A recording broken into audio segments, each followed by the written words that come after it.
I'm about to tell you a story, about thousands of them actually, being lost to history right now and their preservation being never more important. The last survivors of the Holocaust are now in their 70s through their 90s, and time is not their friend, as more and more pass away due to old age. For many, their testimony, bearing witness to the most brutal genocide in human history, also passes along with them, until now. Our next guest may not be a household name, but the death of what ultimately became her stepsister posthumously, Anne Frank, may be one of the most tragic and famous to emerge from the ashes of World War II. Anne Frank chronicled her life in hiding from the Nazis in Amsterdam while holding out hope for all of humanity. She later died in the Bergen-Belsen concentration camp just months before the end of the war and would possibly have been her liberation. Now, her stepsister, Eva Schloss, herself a survivor of Auschwitz, is a part of a new film that will bridge the past to the present using, quote, 116 cameras, where Eva will virtually tell her story for many decades, perhaps hundreds of years to come. Aided by hologram technology, that through the USC Shoah Foundation, filmmakers are turning survivors into virtual holograms, so people can essentially sit next to them, talk with them, listen to a survivor, tell their story, even when they are no longer with us. The film was presented in New York as part of Eyewitness, documenting the Holocaust on film, an event sponsored by the Claims Conference, an organization that handles material claims against Germany for survivors and their families, and the Paley Center for Media. Eva Schloss and Davina Pardo, the director of the film, 116 Cameras, join us now to talk about it. Welcome to both of you. Thank you so much for spending time with us. But let me start, Eva, with you from the personal perspective. I just mentioned, so that people understand, when we talked about Anne Frank, it was your mother who survived. Correct. And after the war, married Otto Frank, Anne Frank's father, who also survived.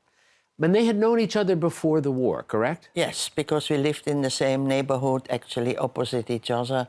And we were both refugees, so those refugee families did know each other. All right. Now, let me talk about you and your story.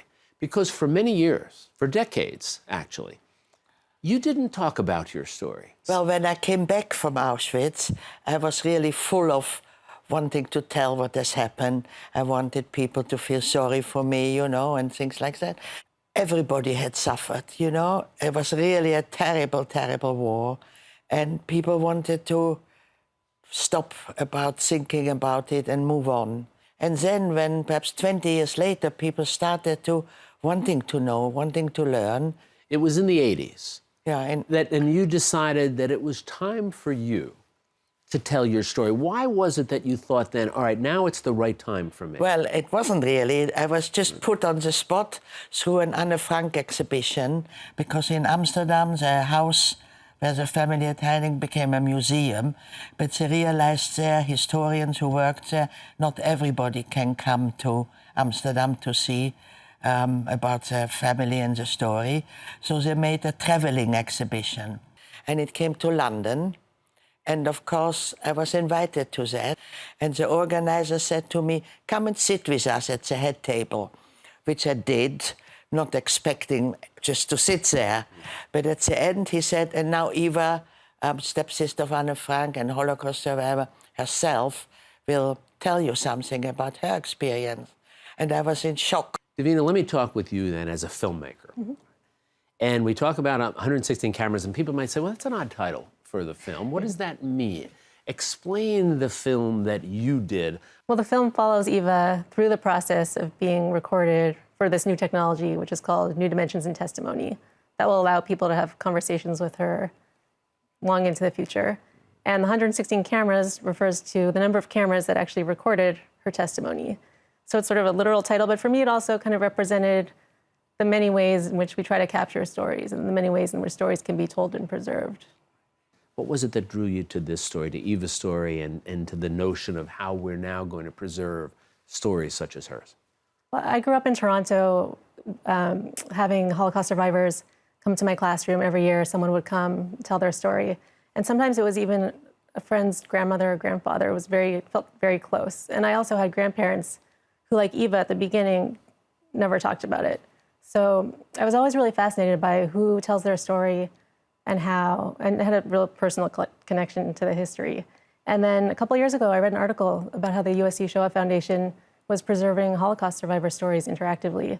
And for me, it raised so many interesting questions about how the past is preserved. Explain for us quickly, if you would, the mechanics of this. When we're talking about the hologram and preserving stories that way, how's it done? Eva was interviewed for about 5 days straight, several hours a day, or really full long day. Yes, long days. And which you can imagine, I mean, even a 1 hour interview is intense, but to do it all day long for 5 days in a row was a lot, and asked hundreds and hundreds of questions. So people at the USC Shoah Foundation tried to anticipate every question that might ever be asked of her.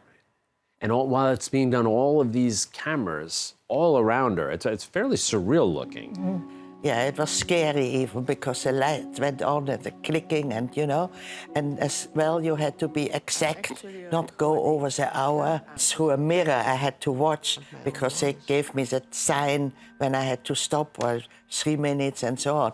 But telling the story, being emotional, you don't always watch that, you know? When you saw the hologram, that makes it look quite literally as if, you know, you and the person who's watching it are sitting together. How did you react to that? Asking myself a question and answering it, you know, that was actually quite peculiar. I felt peculiar about that. It is amazing how the computer answers the questions, you know. Were there things that you would ask that you hadn't thought about before? You know, I can't have 1,000 answers ready in my head, so you had to think sometimes and look back in time. That was after 50 years. Davina, when you look at the finished product here, how is this product now, do you think, a more compelling way to tell that this is such an important story that Eva needs to tell? One of the things we know is how effective it is for students and for anyone really to hear from Eva when she comes to a classroom or goes into a community. That has been such a powerful teaching tool over the last 20 years. Yeah, but it will be the only way because, you know, in 10 years I won't be there. So how can you get to hear what happened? Well, the film that you did is just a marvelous representation of this whole process. And Eva, it's such an honor and a pleasure to meet you and to see what you have done and how sharing your story has been so powerful for so many people. Well, thank you. We're delighted to be able to spend some time with you. Thank you. You be well, all right?